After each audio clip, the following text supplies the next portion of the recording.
Hi, my name is Clément Coic, and I will be presenting the paper titled Modelica FMI and SSP for LOTAR of Analytical MBSE Models, First Implementation and Feedbacks in the name of the LOTAR team. This paper was written by Juan Carlos Mando, Adrian Merton, Hubertus Tumesheip, Mark Williams, Kurt Woodham, and myself.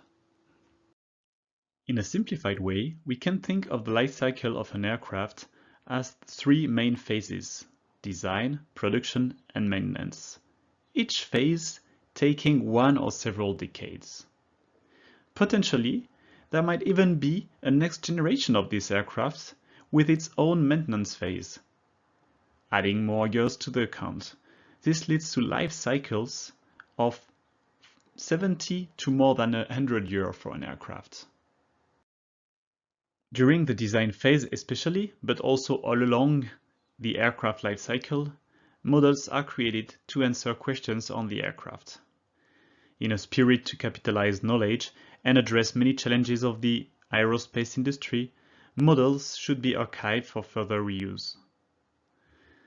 LOTAR stands for Long-Term Archiving and Retrieval, and our group focuses on MBSE models. The authors and many more team members of this group are writing a standard to define what shall be the process for long-term archiving and retrieval of MBSE model. Hopefully, this short introduction gave you enough context to understand why LOTAR exists and what we are doing. In the rest of the presentation, I would like to present the process the way we see it. Then I would like to illustrate a prototype implementation of it, and discuss some lessons learned.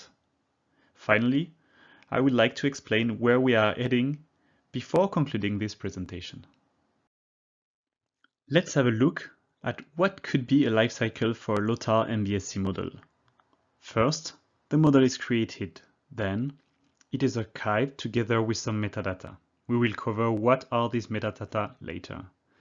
The archive is stored for a long period until it's identified as a suitable model for reuse. It is thus retrieved and reused. The scope of the LOTAR MBSE working group is shown with the blue frame. It goes from archiving to retrieval. LOTAR focuses on standardizing the process, relying on existing standards for the core pieces of it.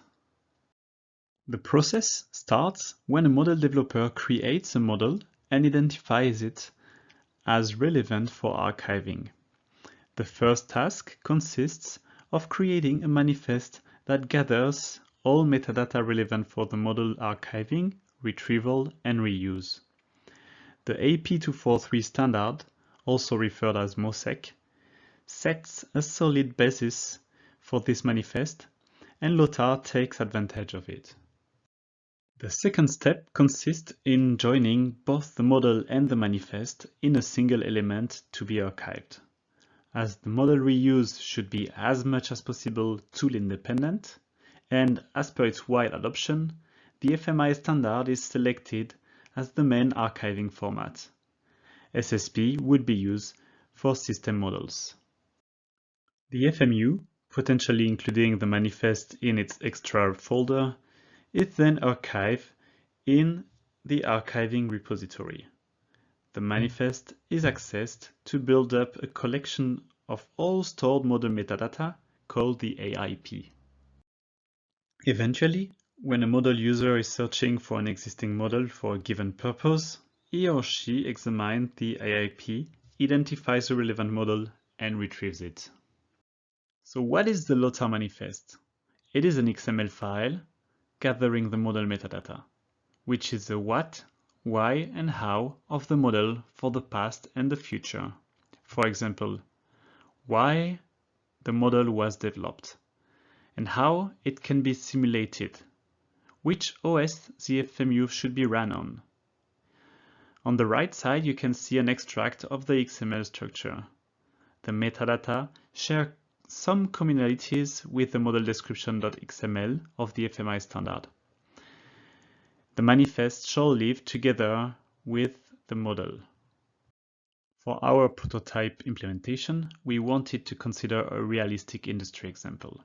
We selected an aileron actuator working in closed loop. Commands are sent to the actuator controller that defines a control signal based on the error with the measured position of the actuator rod. The actuator responds to its control signal and might be slightly disturbed by a load.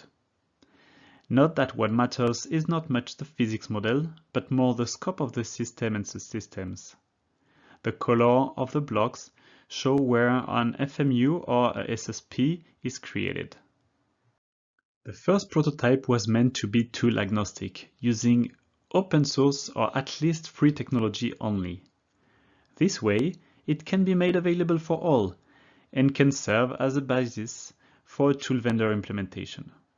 The prototype illustrates how an FMU can be loaded, its manifest can be created, added to the FMU, and later accessed in a non-destructive manner, for example, to populate the IIP of the archiving platform. The prototype was done using Python programming language within a Jupyter notebook. Here are extracts of the notebook, where we will create the manifest and add it to an FMU.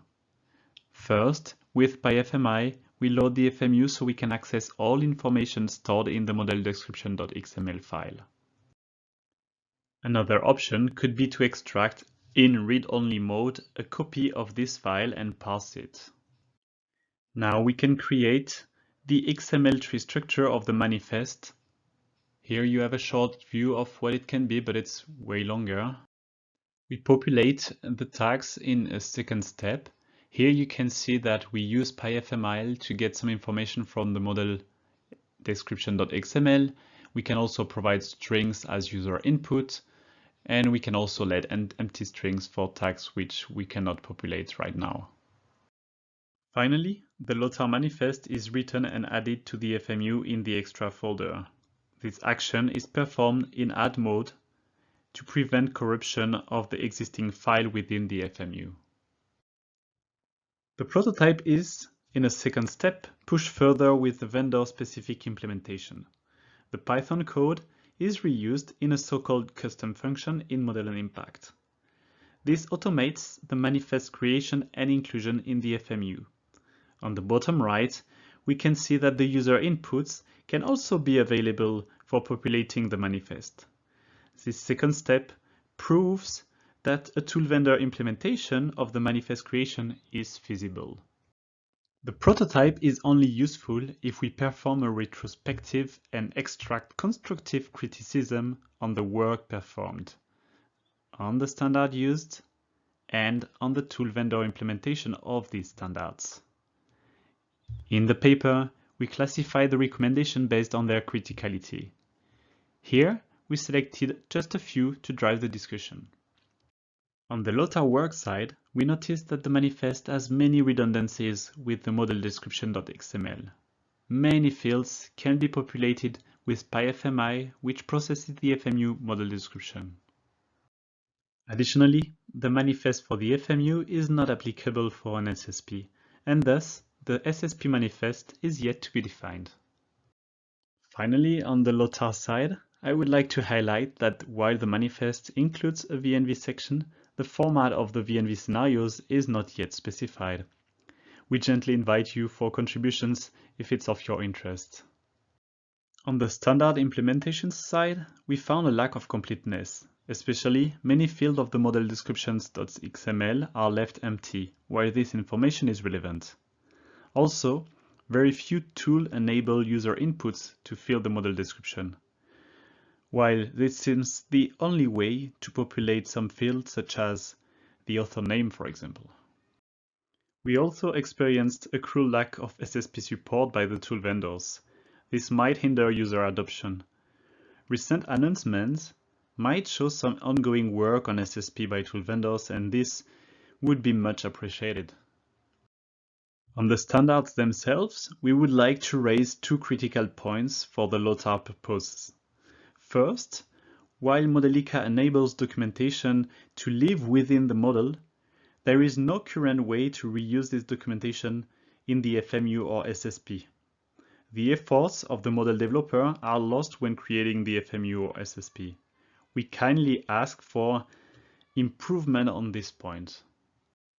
The second request is a better support of metadata directly in the Modelica language.